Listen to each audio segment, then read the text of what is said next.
Hey guys, how are you? This is Eric Broadus back again with another video, and today I will be discussing the beginning of a series, which is promotion in the military. The side I want to cover first in the series will be the enlisted, and then I will cover the side for the officers. I will cover all 5 branches: the Air Force, Army, Navy, Marines, and the Coast Guard. But today I will begin with the Air Force enlisted side. And regarding promotion with the Air Force upon completion of technical school or either direct duty assignment, you'll go to your first base, and here I'll give you the following. These are my little notes that I've written down. For those that are the grade of E1 or Airman Basic, you have to be an Airman Basic for 6 months before you get promoted to what is known as E2, which is Airman. Before you can get promoted to Airman, your time and grade requirement will be wearing the stripe for say 10 months, and then you will be promoted to E3, which is Airman First Class. For Airman First Class to be promoted to the grade of Senior Airman or E4, requirement will be a total of 3 years and 20 months time and grade, or 28 months time and grade.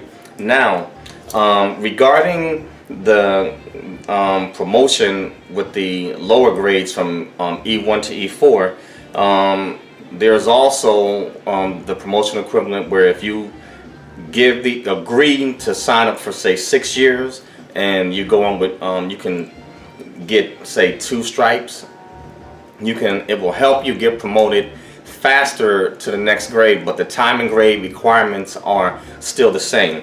For Senior Airmen, for those of you that will become say maybe exceptional performers, you can be promoted 6 months ahead of time to E4, Senior Airman, known as a statute by below the zone.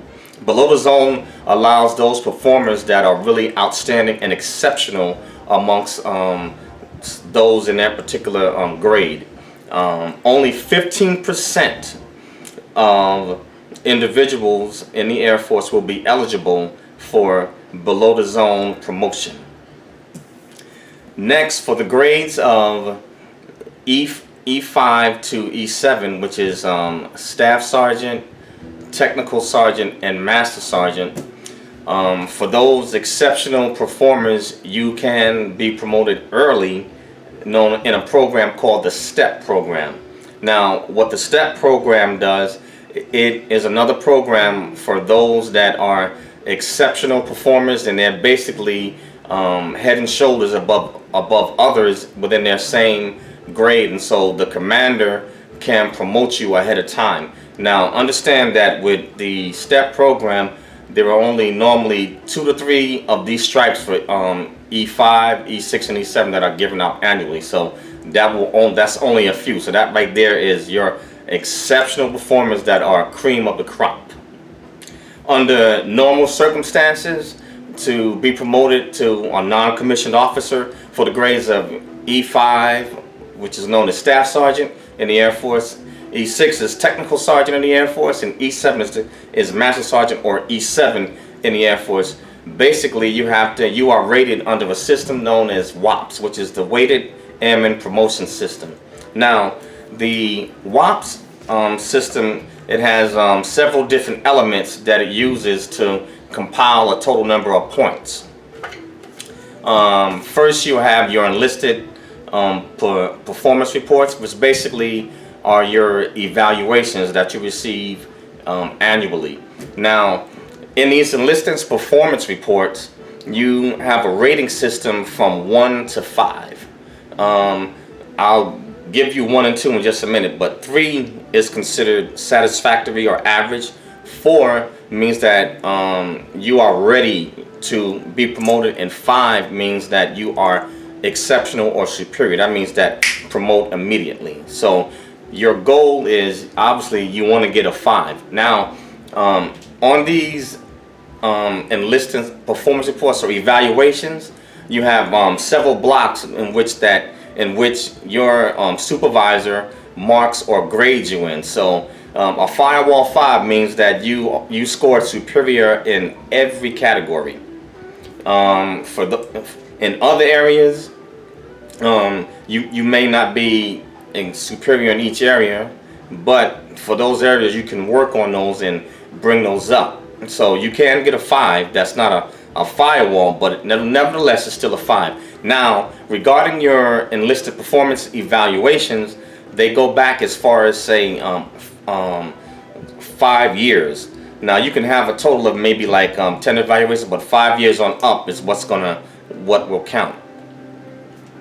So with your weighted airman promotion system, what will happen, the max number of points that you can get for your evals is 135.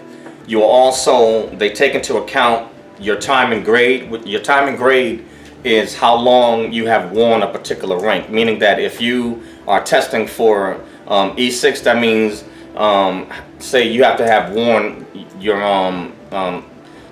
grade of staff sergeant for, say, maybe 2 years or something like that. That's just an example. That's not written in stone.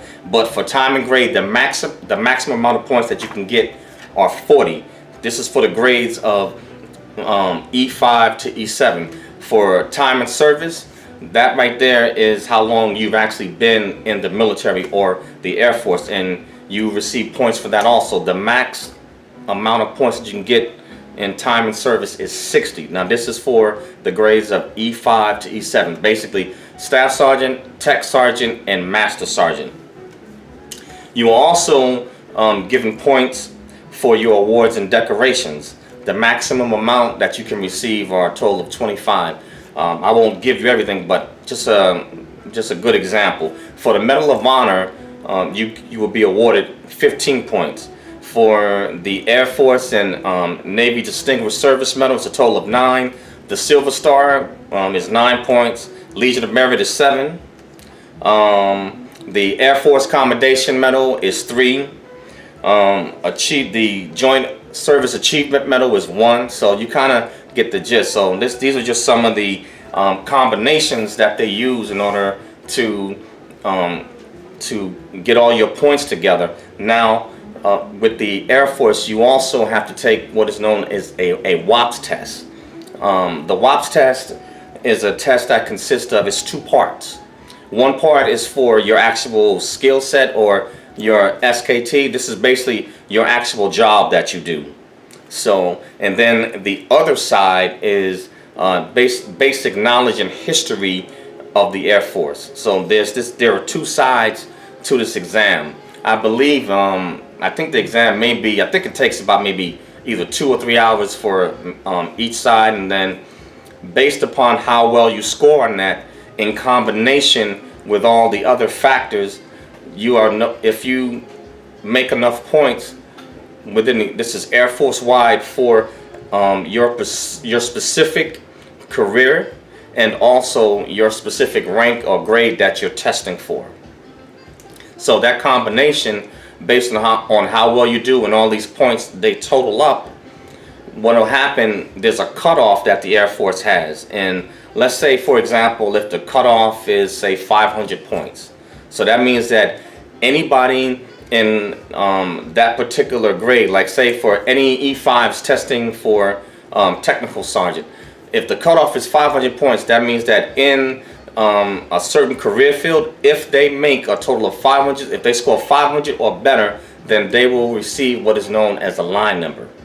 And line numbers are given out according to combination to the number of points. So if you have 10 E5s or staff sergeants that are testing for the rank of tech sergeant and they score above 500, let's say the top candidate scores 600, then that person would get the first line number. So it would be 600, the next one may be, say, 587, the next one 584, and so on and so on and so on. But basically, line numbers are given out monthly. So upon receipt of your line number, that is the date that you will sew that stripe on.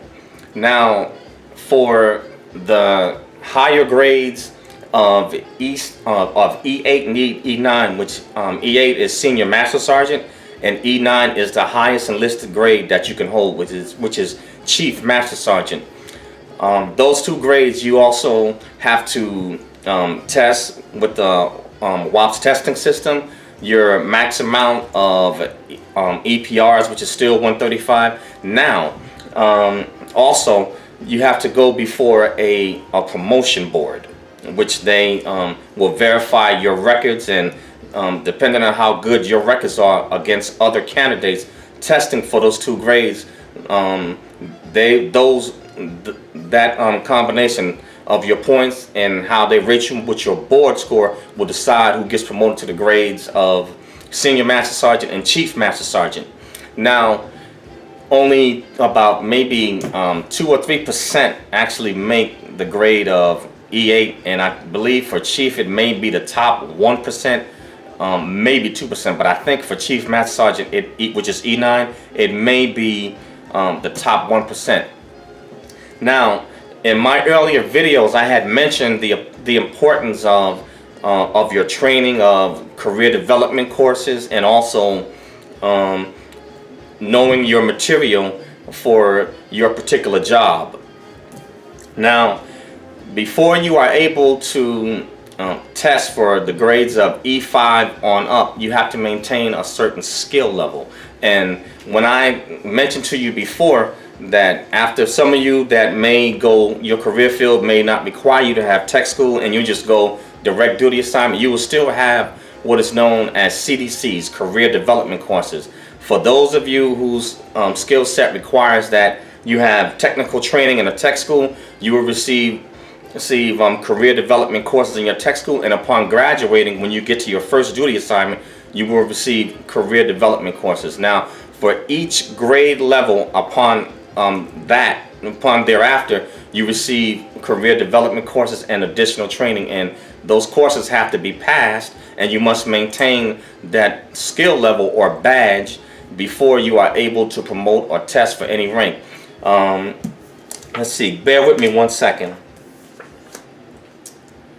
Okay, for the following grades, for if you're a senior airman or the grade of E4 and you're testing for promotion to the grade of E5 or staff sergeant, you have to have accomplished your 5 skill level. So that means that you have to have had training and pass those career development courses to obtain that badge. Else, you can take the WAPS test, but until you go to either the 5-level school or you either pass those courses, you will not be able to pin on your rank, with the line number that they give you. So those courses are important. As I explained to you earlier, know your material. When I was talking about tech school, there is a method to the madness, and you can see how all of this ties together.